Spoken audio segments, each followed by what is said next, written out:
Hello Aries, welcome to your weekly reading here on Dove and Serpent Tarot. This is for the week of March 26th through April 1st. Please like, comment, and subscribe to the channel, especially if this reading resonates with you. Now this is going to be a general reading, so try to be open and receptive to whatever may come through during our time together. I am merely the messenger, and I ask you to connect directly with each of these cards and use your own intuition to take you beyond the details that I'm providing, okay? Remember that the most important part of any tarot reading is you, and look at that, a Hierophant card. Beautiful energy. Let's see what that might reveal to us about this upcoming week. Okay, we're going to use our Dove and Serpent spread. And I do just want to say that if there is anything that I can pray over or meditate upon or send positive energy toward, please let me know in the comments to this video. Okay, so we're going to do the rest of our spread here. All right, not too bad. We're going to do our mystery card, bonus card, confirmation card. And this is the card that we save until the very end of the reading. We're going to leave it right over there. And we're not going to look at it until we're finished with all of these other cards. So you do have to stick around to the end of the video. Be sure to hit that like button and subscribe to the channel. It really helps us out with the algorithm, okay? All right, so looking around here, we do see some somewhat concerning air and earth energy. We see some fire, we see that major, more majors, some water, and some fire. So a fairly good balance of cards. There are some concerns, I think, over here on the path of the Dove, especially with the 5 of discs, the 7. We have the 7 and 8 of swords, which if you have seen my videos before, you know that these cards are sometimes the challenging cards, right? But I think it's through challenge that we are able to grow and make progress and achieve our goals, right? And attain to our happiness. But let's start off looking at this Hierophant. Beautiful Hierophant energy, earth energy, some Taurus kind of vibes going on with you, Aries. I feel like you're someone who people really kind of tend to come to you with their problems. You know what I mean? I kind of feel like you are and I'm almost wondering now if we've gotten the Hierophant last week for you. I'm trying to remember if we did. I think we might have. I'm still getting this this idea that, you know, people look to you for advice. People are coming to you with their problems. People are almost like people are seeing your example of things, of life, of work, of, you know, business, of personal stuff, just the way you handle things. I think people really look up to that. People kind of, they look at you as the example that they're kind of trying to live up to, you know? And I know that sounds like a lot of pressure, and I think it is a lot of pressure. I think that you're the one that tends to give the right kind of advice to people, you know? I feel like when you're maybe coworkers, this could be mainly a work section. It kind of seems like work is over here, personal life is over here, right? Kind of feels like it's split a little bit. A little bit. There's some overlap. But I feel like whether this is professional or personal, people come to you with their problems. People come to you for advice. People are always looking forward to your wisdom, right? They're looking forward to whatever kind of advice or guidance you might give them, you know? I feel like you're kind of a reluctant leader in that way, you know? I feel like you maybe even avoid like the leadership role in your life. Maybe in the business, maybe in your personal life. I feel like people want that from you. People are coming to you for advice, for leadership, and it's almost like not that you're too humble to really step into that role, but there's something that makes you kind of not want it. You know, maybe the responsibility, maybe it is the pressure, you know. I feel like you're very good at it. I feel like you always kind of know the right things to say to people. You know how to encourage people. You give the right kind of wisdom at the right time for people. And people need that. But you're a reluctant leader. You will step up if you have to, but it's almost like people have to keep insisting, you know. I don't know in the workplace if it's kind of the same thing, if maybe the company that you work for, the career field that you're in, you're looked at as a leader. You are definitely capable. You're one of the probably more capable people in this field that you're in the company or the area of work. But it's difficult for you to really step into that and kind of accept the recognition for that. Because with you admitting and stepping into that role, there comes all the responsibility, right? If you kind of remain the reluctant leader, you kind of stay in the background, you try to be humble, try to kind of refuse it, then you get to avoid a lot of the responsibility that comes with that. As soon as you acknowledge it and you own that role, then so much more is being expected of you, demanded of you, right? Especially in a work kind of environment. So I feel like you tend to avoid these things because, yes, you like to be looked at in that way as a leader, as someone with, who sets a good example. But you try to avoid the official title at all costs because you don't want that. You don't want that burden. You don't want that responsibility. It's almost like you don't want to be tied down to that identity. Does that make sense? So I feel like you're a reluctant leader. You're good at what you do. You are very good at leading people. But it's kind of as if you're trying to encourage somebody else to be the leader. Like you want to just be kind of in the background, maybe giving the wisdom, giving the advice, being the counsel, but let somebody else have the burden of leadership, you know?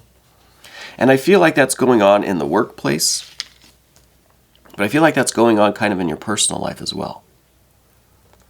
You know, maybe maybe in your community, maybe in your family or with your friends, okay? Let's go to the recent past now. We have a 5 of discs here. I feel like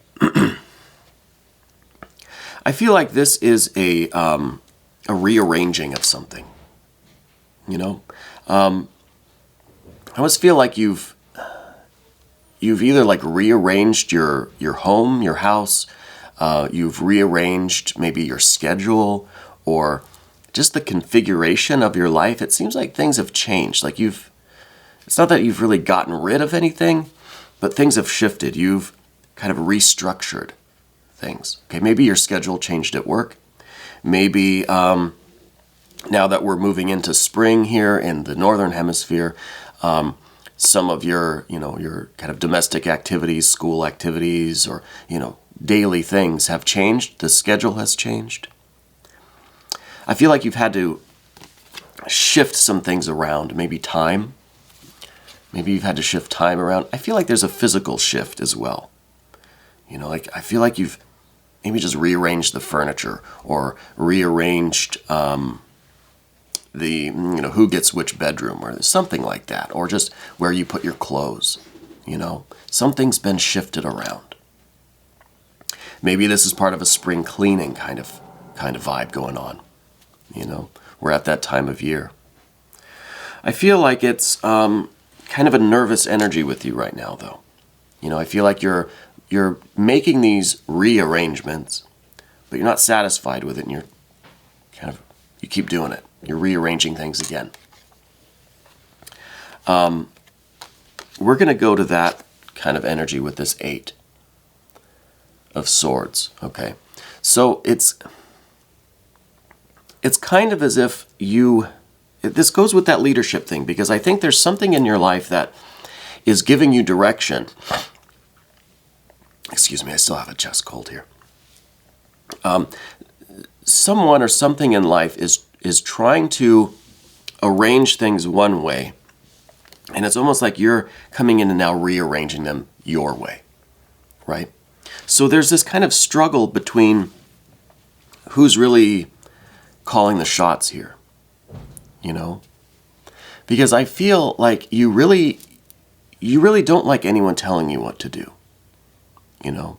If people say, okay, you've got to arrange your house this way, you got to arrange your life this way, this is how you should schedule your time. This could be happening at the workplace too.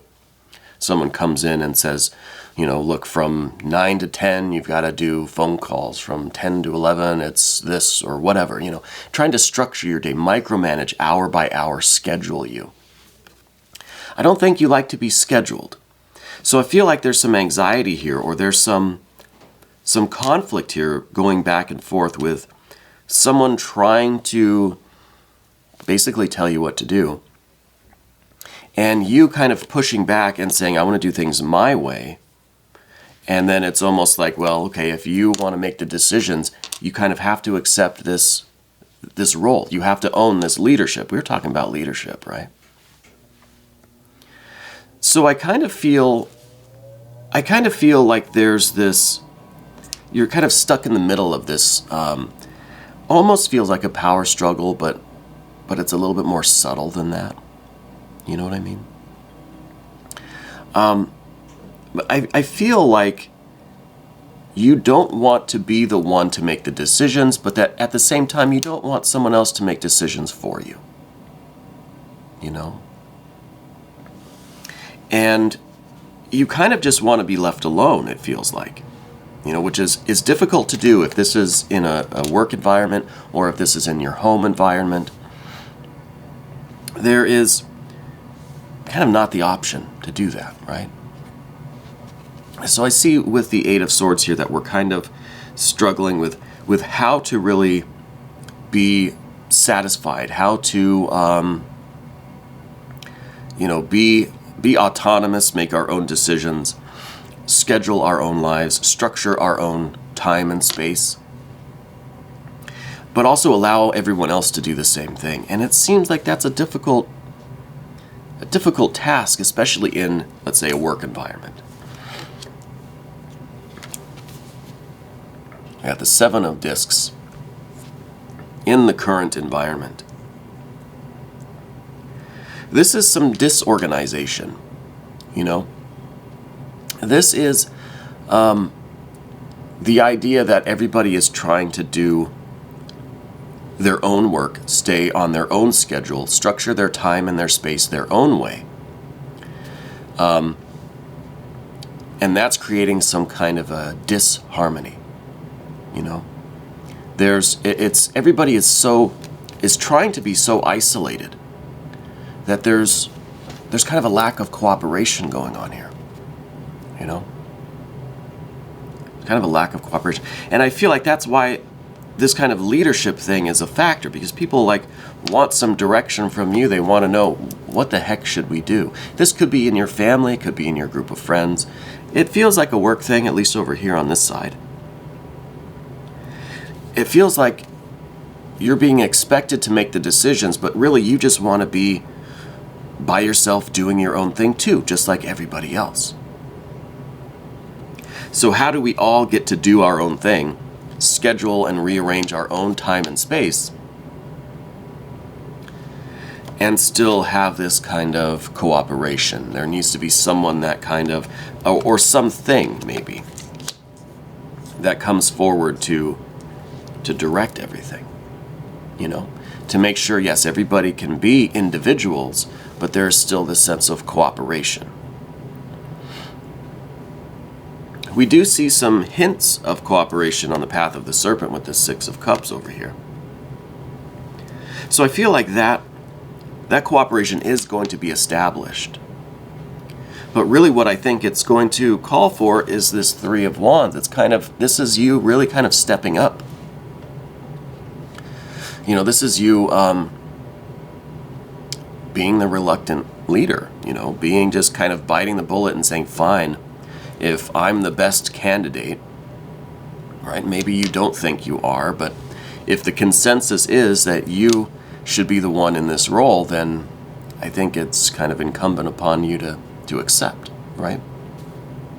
If you want this to succeed, because it feels like it feels like you're kind of surrounded by this difficulty, confusion, chaos, and disharmony that's kind of covering this Hierophant who has this Three of Wands underneath them.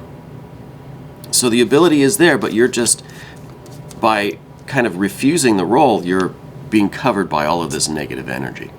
So really the only way out of it is through your accepting of this skill and this talent, this ability that you have. You're the best person for the job. You gotta either take the job or we gotta get out of this situation. Because this is a lot of the 5, the 8, the 7, it's all, and another 7 here. It's all just kind of closing in tighter and tighter. The confusion is getting just thicker. And the Three of Wands is kind of, in a way, showing me that deep down inside you do kind of want this, you know? You do kind of like the idea that you're the best person for the job, you know? You like the idea that, you know, that you can succeed at this. It's almost like, I feel like when you were a kid or something, going to, I don't know, a carnival or some kind of an arcade or something, and you really didn't want to play the games, you know, like the carnival games. You got to fill up the balloon with water, whatever, you win a prize. The ring toss, you know, you win a prize. I feel like you don't want to be in the spotlight. You don't want to have everybody looking at you, and you have to go out and perform and put yourself in the foreground and do the thing, right? But once you do, it comes easy to you. Those rings just always land every time, you know? So when you were a kid, I feel like you've probably had that experience. You were kind of shy, you didn't want to do it, everybody pushed you to the front. Fine, you did it, you won the biggest stuffed animal they had, or whatever. You know? I think that feeling is still with you. I think you're still kind of shy. You're still kind of reluctant. You'd rather just be the advisor to somebody else than be the one out in front. But I think once you get out in front, you really shine. And you're really going to do the best job, and everybody's going to be like, see, we knew they were the right person for the job. You know? So I'm getting that with this Three of Wands here. And mostly because it's a Sun in Aries card. This card rules the Sun in Aries. So it's like kind of bringing that Aries leadership to the forefront of things, putting it in the foreground, allowing it to be expressed. Now, what we see in the immediate future is a lot of kind of picking at you, a lot of still trying to motivate you.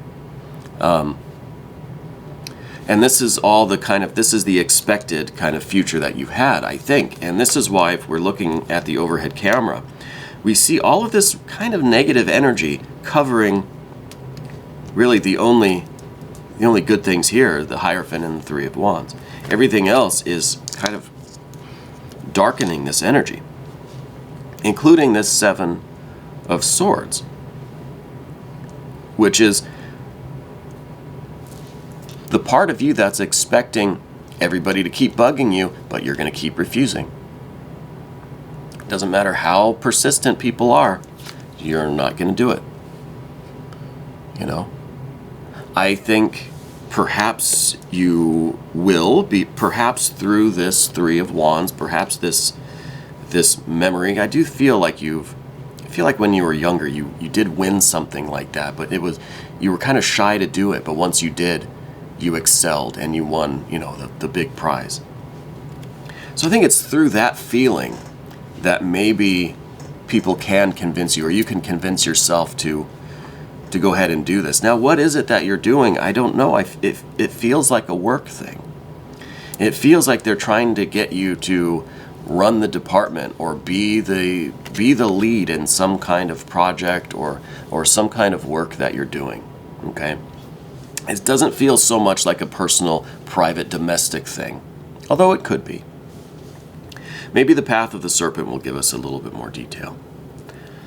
The first thing we do see on the path of the serpent is this devil energy, though. This is telling me that you do have an intense ambition to succeed.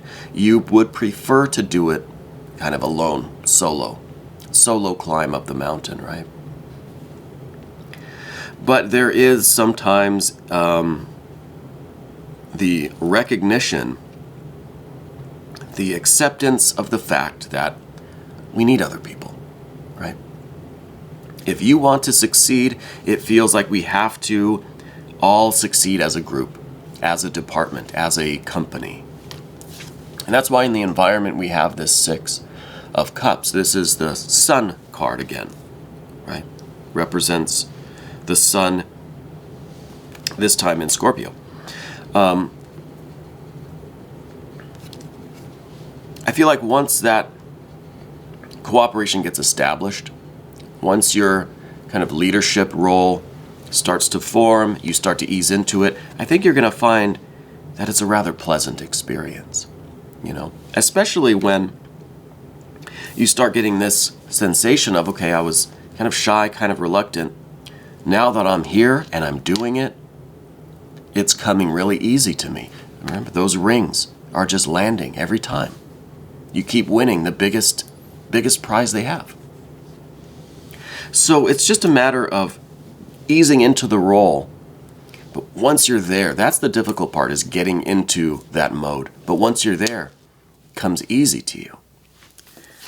And it really creates an ease in your environment, in the cooperation between all of these people, between the different departments or the different components of this work that you're doing, whatever it may be. Okay. I don't know how many literal other people are involved here, but it feels like there are a lot of different components to this. They could be people, they could just be different aspects of this project that you're working on. But it's really about you coming to the forefront, overcoming this difficulty of just kind of getting started with this leadership, being okay with, putting yourself in the foreground sometimes, It feels like you're kind of a background. Again, it feels like you want to just be the advisor to someone else. You have a lot of ideas and a lot of wisdom, a lot of good things to do and to say and to contribute, but you'd rather give that to somebody else and let them take the lead with it. Let them do all of the, the foreground activities, But I think it's really falling on you. I don't think anyone else here, maybe there's no one else that's capable of doing this but you. Maybe this is your project, your business, your work, and it's kind of required of you now. It's expected of you to take the lead on this. Now, what we see in your fears, worries, and concerns is this Queen of Wands. I wonder if part of you is kind of like, kind of reluctant because this kind of leadership, this kind of power, may go to your head. What if you do just kind of like run wild with it? What if it creates such a force in you that you start kind of feeling like you can bend the rules a little bit? What if those rules kind of end up breaking and then it kind of bites you in the ass, right? So there's a lot of restraint required of you, And I think we see some of that with this devil energy. I know the devil energy isn't usually associated with restraint or with discipline, But in this case, I think it is, because I think it's an intense focus on the goal, that there's going to be nothing allowed into the system that could disrupt the system or kind of ruin our chances of getting to the goal, So I think this is a little bit of you knowing yourself. You know that you're capable of taking things too far. Getting so energized, excited, so enthusiastic that you feel that you can step over the lines. You can step outside the boundaries. You can step outside the rules. So this is something to be aware of, something to keep in check. You know, keep this restrained, this tendency, this self-awareness is important, for sure, for sure. The final card on the path of the Serpent is the Ten of Cups. This is really interesting because I don't, at least, know exactly what this work is that you're doing. If this is a career situation, if this is a job, employment, if this is something at home, if this is your family, if this is your group of friends, your own home business, side business, sole proprietorship, whatever it is. Or if this is just your kind of spiritual work, you know, if some kind of, more abstract projects. The result is intense satisfaction. So the Ten of Cups here is telling me that you're going to be very happy, first of all, that you decided to step into this role. It's going to be amazingly beneficial for you, emotionally, spiritually. It's going to be satisfying.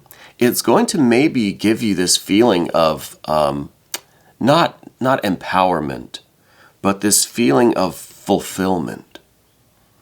You know, that this is really where you are at your best. And you're most powerful, you're most in control of that power. It's going to be the most satisfying thing, I think, that you've done in a while. And I think maybe through this challenge, because really what it feels like is the challenge to step into this leadership role. There's a reluctance there. Okay? There's a reluctance there. But I feel like you're going to be stepping into it. And you're going to be very happy that you did. It feels like it's going to be a very good decision for you. Okay? It's going to end well. It's going to, I think, be the beginning of a lot more opportunities for you. You know? Now that you've kind of opened the floodgates, so to speak.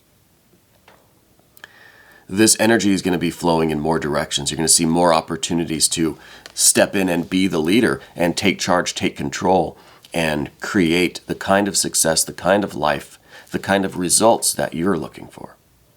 You know, rather than being in the background and just, you know, giving your information, giving your good ideas to someone else, you know. Let's look at the mystery card. I'm wondering if there's going to be some more court cards here because I'm feeling like there's another personality involved here. Okay, so I'm thinking this is going to be another court card, maybe I'm thinking a prince, because I feel like it's somebody your age, like a peer, coworker, colleague, you know, maybe a spouse or maybe a friend, right? Someone who's a peer. And someone who is also involved in this project with you, so maybe a Prince of Discs can be this card. Let's find out. Well, the Knight of Discs. Okay. Somebody older than you, perhaps.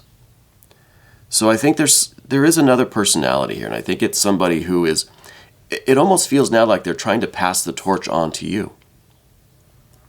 Right? It feels like maybe this was the leader, the supervisor, the manager, the boss, whatever. It feels like they're trying to pass that responsibility to you. They're kind of at the end of their tenure, and it's your turn now. You know? So I feel like it's an older personality, and they are involved in this work with you in some way. Okay? And it's kind of your turn to take that torch and to go with it. And that's kind of, you know, kind of reminds me of this card, not exactly a torch, but we have the wands here, and I think that is a good indication that you do want to take the torch and take the reins, and you know, it's your turn now to be in charge. But with that comes a lot of responsibility, a lot of problems, a lot of friction and conflicts that you have to now deal with. A lot of attention on you, a lot of pressure.